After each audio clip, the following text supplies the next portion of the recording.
నల్గొండ జిల్లాలో కొంతమంది కాంగ్రెస్ నాయకులు అధిష్టానం ప్రమేయం లేకుండా ఎమ్మెల్యే టికెట్ తమకేనని తప్పుడు ప్రచారం చేస్తున్నారని, దీనివల్ల కార్యకర్తలు అయోమయానికి గురవుతున్నారని పాల్వాయి శ్రవంతి అన్నారు.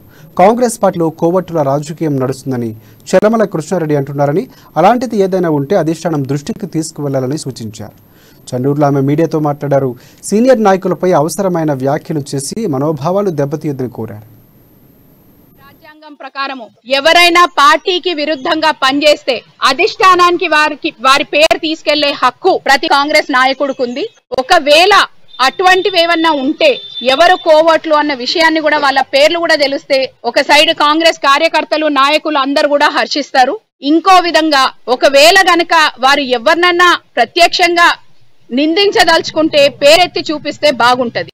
లేకపోతే ఇక్కడ ఉన్న కార్యకర్తలు నాయకులు అందరినీ కూడా అనుమానిస్తున్నారని చెప్పి వాళ్ళ మనోభావాల్ని దెబ్బతీసిన వారు అవుతారు.